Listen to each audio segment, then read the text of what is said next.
Yo, what's up, warriors? Welcome back to another fabulous episode of the Psychopath Exposure Show. I am your host, Kita, as usual. And today, we're going to be talking about how can we, or should we, how dare we, is it even possible to forgive the narcissist ex? Is it even possible to achieve that enlightened place that people talk about when they talk about forgiveness? You see, truth is, most people don't understand what forgiving someone means. Most people don't understand forgiveness in general, probably because of some poor, dogmatic religious childhood where things really properly weren't explained, or just because sometimes we tend to assume we know what something means, or we think we know how to do something, but we really have no clue.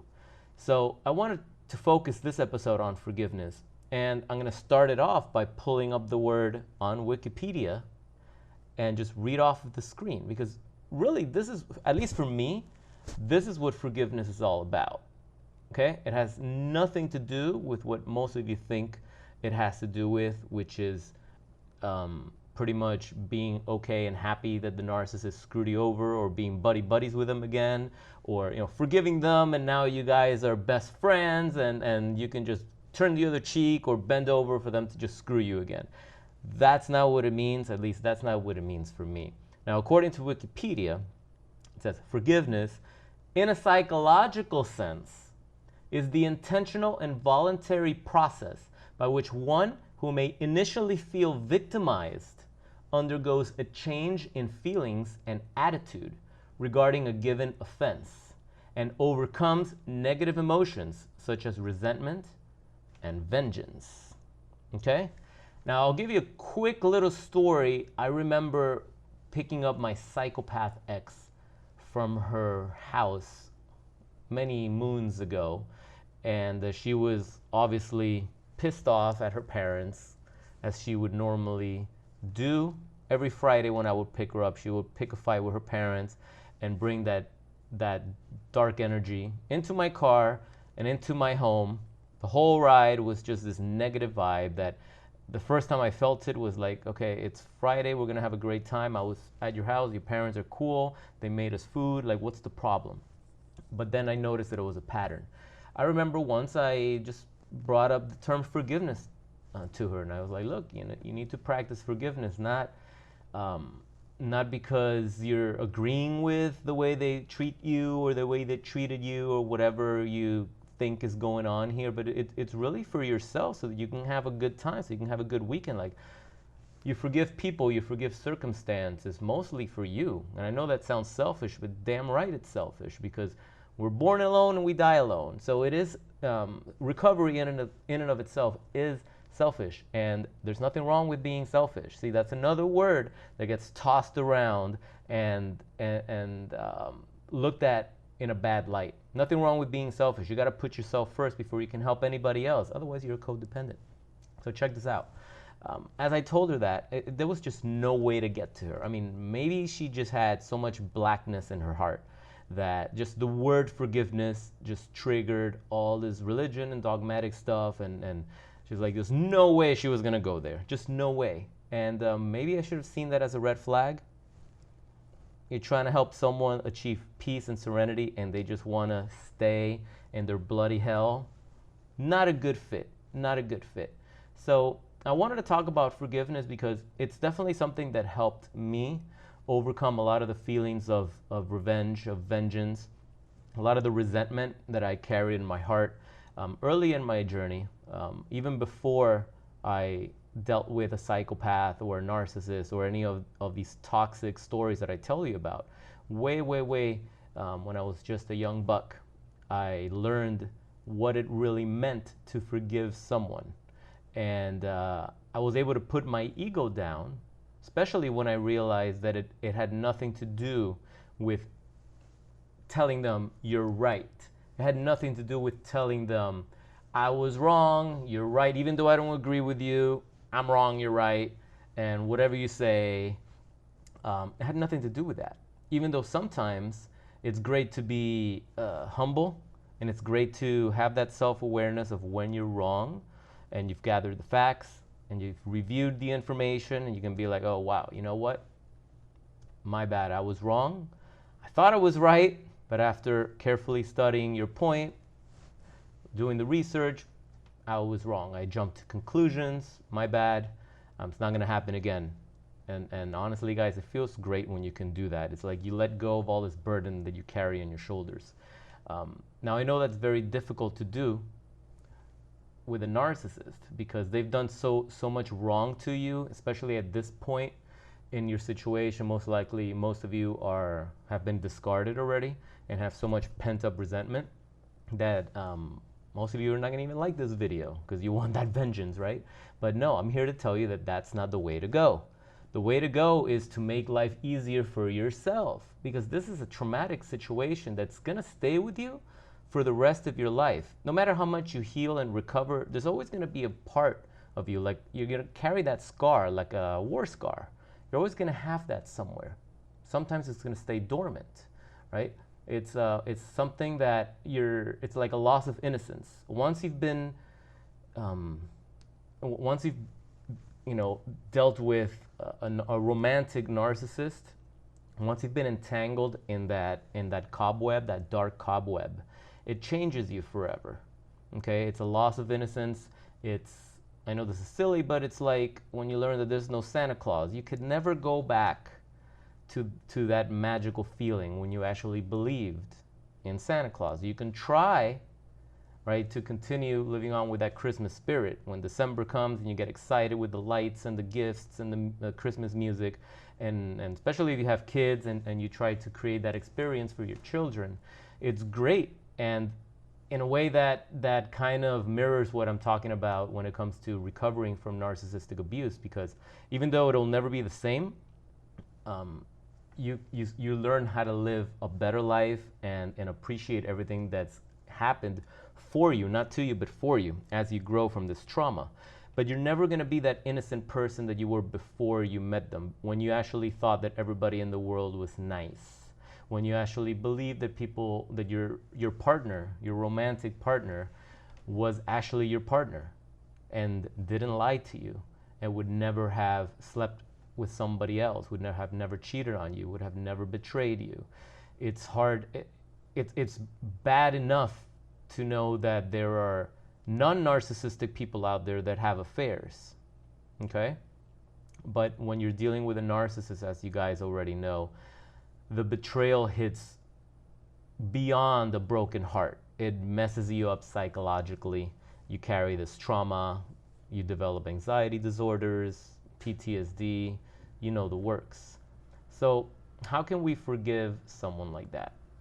Well, for me, it's just understanding that it's arriving at a place, and you can't do this overnight. It takes work, but when you arrive at this place where I guess your brain understands that it's detrimental to your mental health, it's detrimental to your success, it's detrimental to your goals, it's detrimental to those around you that you care and love, it's detrimental to those around you that you're responsible for. To carry such a negative mindset and so much resentment that it makes more sense to put those thoughts down, okay, and start looking at the situation in a different light. Like I always say, this situation happened for us, not to us. At the beginning, it feels like we were duped, we were conned by the devil. It's like we were good people. Like, why did we deserve this? We didn't deserve this. These people are monsters. And yes, all of that is true. But when you start coming out of this on the other side, once you've forgiven the situation, okay, if you don't feel comfortable forgiving the narcissist, that's fine. So reframe it. Forgive the situation. Okay? Forgive the situation. Once you arrive at that place, you understand. It's more like a knowing, not just an understanding. It's just a deep knowing that it makes more sense to raise your frequency and to reframe negative thoughts into a positive, and to shift your focus, shift your attention when those feelings of resentment come, and just let it go and realize that if it wasn't for that, it's possible that you wouldn't be where you are now, assuming you've come out of this nightmare and you've turned your life around. Um, these types of situations, like life has a way sometimes of throwing something at you in order to push you to do something that you've been destined to do all your life and you were too scared to do it. For some people, it's moving out of their city or their country even.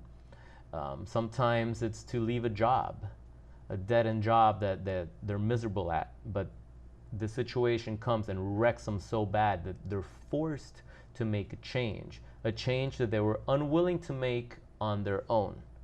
So when you can take this experience and, like an alchemist, transform it and make it work for you, now you got your power back.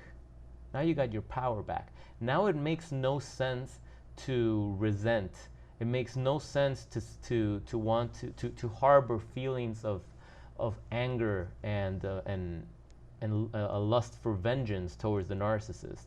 Now it's like, hey, wait a minute, I'm not gonna shit on the opportunity that actually drove and pushed me to become a much better person than I am now.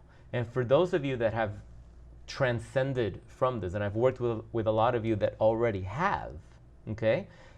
I know you guys understand this clearly now, and some of you have actually met a new romantic partner already that you've taken your time to get to know. You both have little things in common where you understand each other, but you're both careful. You're not in a hurry to rush into anything.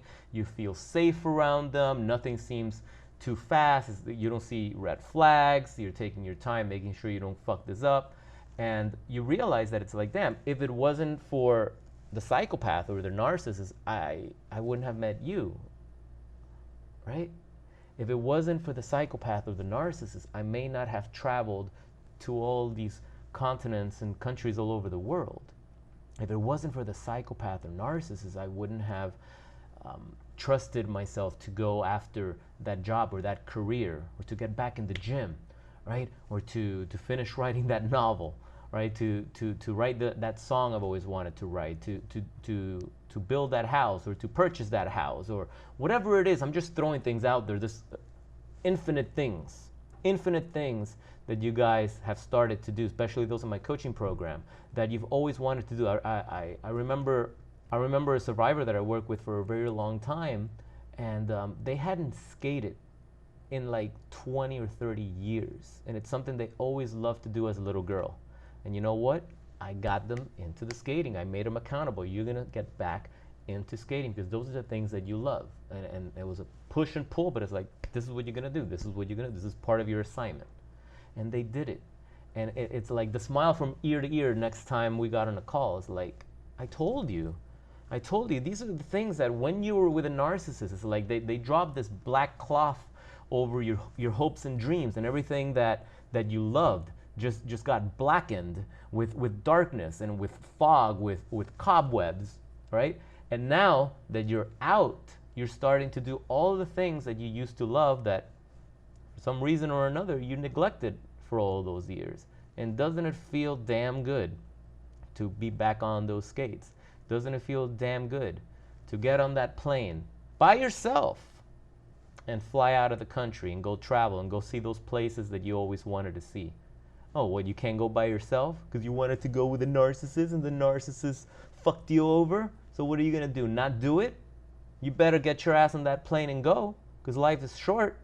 Let me tell you, I love traveling by myself, so I can attest to this. It's great. You go out there, you have no triggers of the psychopath. You have no triggers of your ex-toxic relationship, because everything's brand new. If you've never been to that new place, everything's brand new, so your brain automatically has new thoughts. New thought patterns automatically start to form. And as those neurotransmitters form, more good thoughts branch out from them because they're not directly linked back to the narcissist. And that's what's beautiful about it. You get to meet new people. You get to talk to strangers, whether you're an antisocial, whether you're an extrovert or an introvert. When you get out of your own skin and you go out there, it's wonderful. Just asking for directions. Hey, I'm new in the city. Can you recommend a restaurant or coffee shop or something like that? And it's a beautiful thing. you start developing all this self-confidence, and then you realize it's like, wait a second, the narcissist is probably back home, right, lying and cheating and manipulating their new supply, and here I am living the dream. And that's what I want for all of you guys here in the community, because it's more than possible. And I do believe that a lot of times this situation happened to push you to do those things that you always wanted to do. And if you do not forgive the narcissist or the narcissistic entanglement, or if you do not forgive yourself, because I know some of you can't put that stick down, right? You keep beating yourself on the stick for putting up with it for so long. I was one of those, right? I had a metal pipe that I would beat myself on the head over. I never really did it, but I had the metal pipe. You know exactly what I'm talking about. If you don't forgive yourself, you have to put that stick down.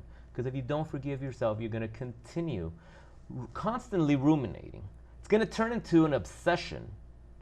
And then you wonder why your friends don't believe or understand. Because when we try to explain this shit, especially fresh off of a narcissist discard, and we're so obsessed with everything that they did, and we just want to tell everybody about it, right? But nobody believes us because we look crazy. We look like a damn fool. We look obsessed. We're oh, look at them.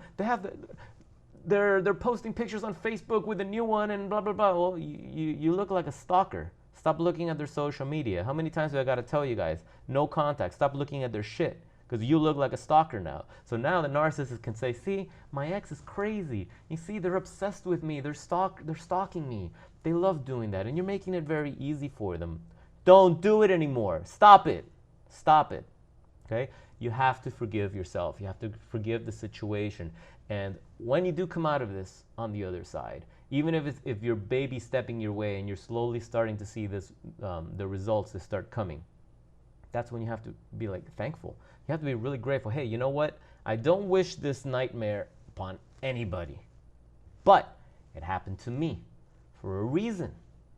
And if it wasn't for that, I wouldn't have done this type of work. I wouldn't have done this type of research, which led me to this incredible person that connected me with this other person that helped get me that opportunity and that job that I always wanted. And then that job came with traveling benefits, and it came with I got to have a flexible schedule. Now I can spend more time with my kids and give them everything that the narcissist didn't give them, etc., etc., etc. It's infinite. The possibilities are infinite. You can do so much, but it starts by forgiving yourself. You can't keep beating yourself with the stick. You can't keep blaming yourself. Remember, this was a narcissist. They're scammers, okay? And when you get scammed by a scammer, by a con artist, it's not your fault. It happened. Now you learn from it. Make sure it doesn't happen again in the future. Take the lesson.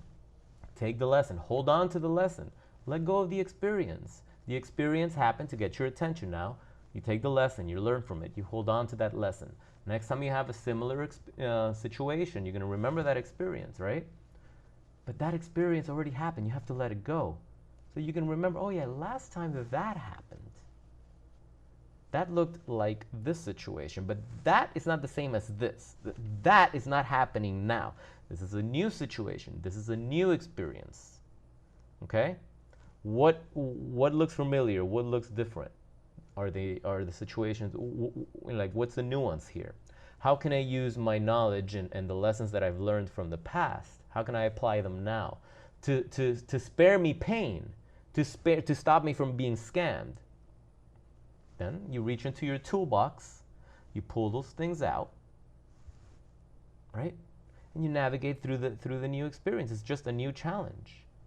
But you're never going to let yourself get duped again. Once you do this type of work and you're serious about doing the work, not just you got discarded, you cried, you suffered, you met someone else, you tripled down and put all your eggs on that new basket, and they turned out to be another narcissist, and now you're by the fourth narcissist. No, that means you haven't learned shit. If that keeps happening to you, because you haven't learned shit. You need to be able to spot those red flags and call them out. Are they really red flags? Are they orange? Are they black flags? Or are you just hypervigilant?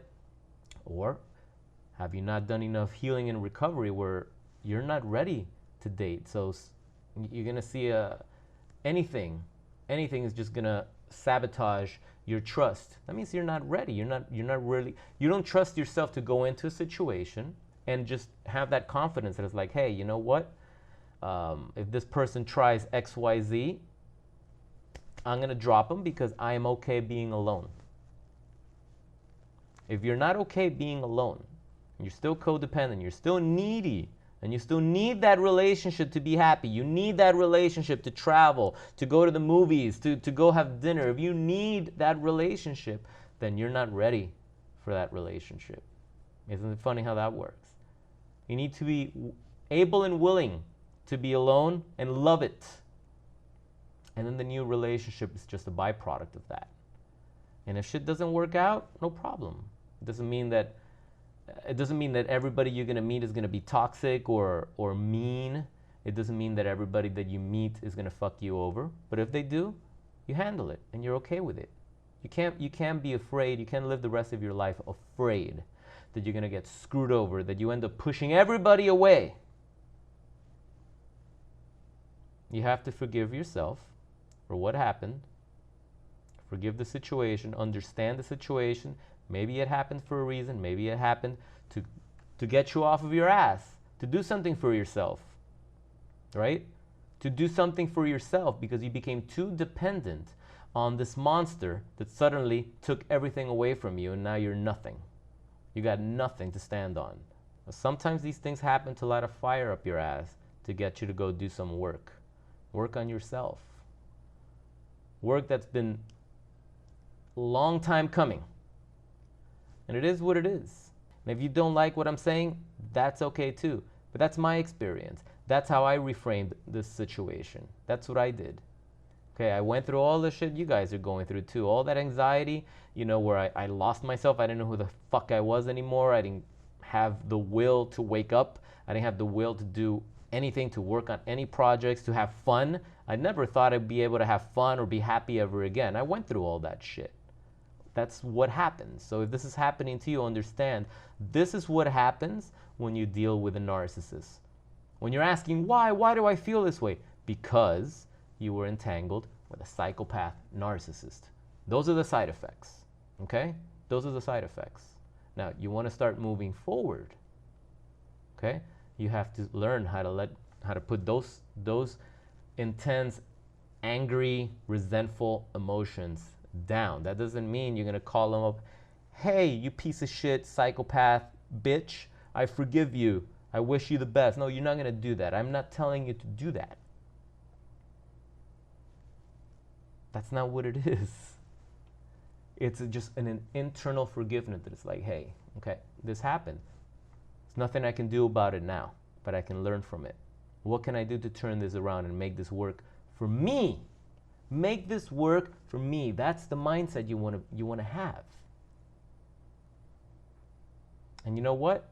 Once you start letting go of all these bad feelings, bad emotions, bad thoughts, you're opening yourself up to positive thoughts, to higher frequency thinking and higher frequency vibes. And that's what we want. And once you're there, you start attracting things of a higher frequency, of a higher quality, of a higher vibe. You start hanging around with people that probably don't have this type of trauma in your life and probably don't want to talk about trauma.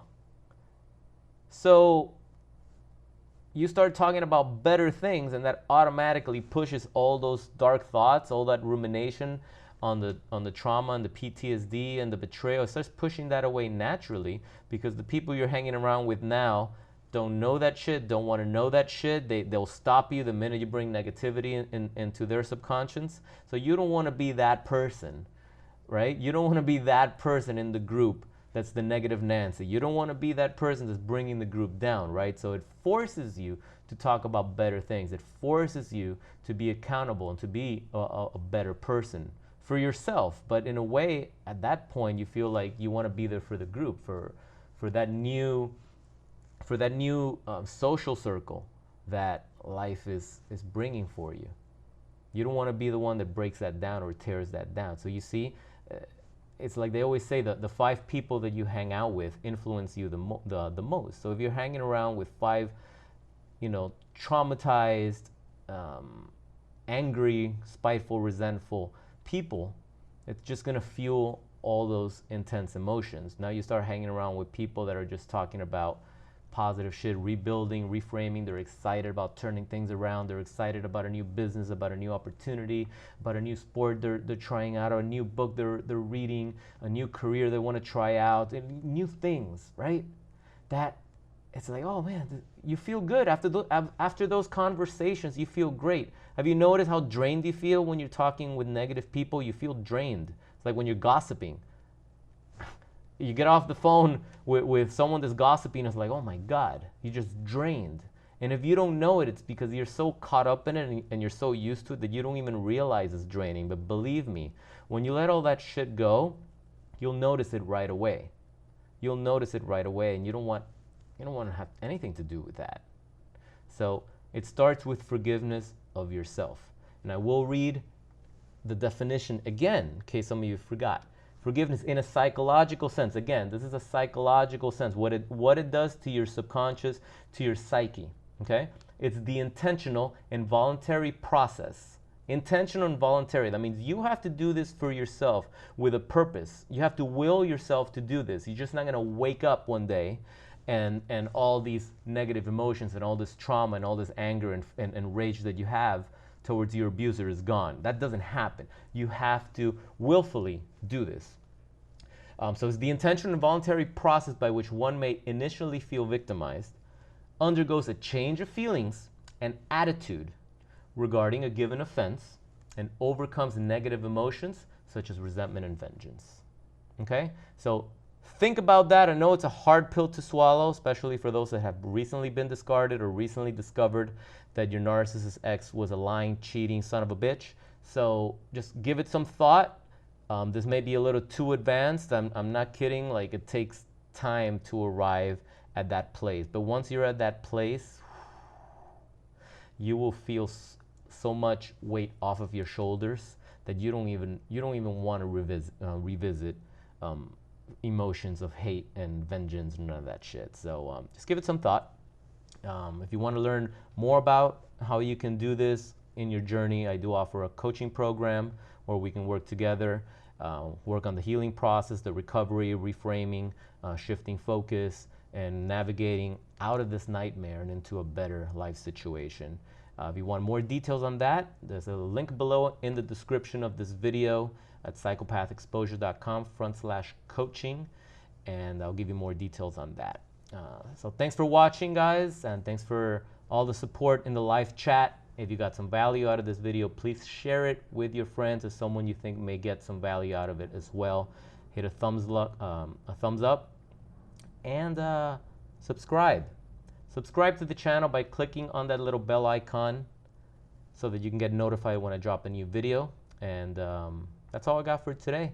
So wishing you guys an amazing day, and I will talk to you in the next video. Peace.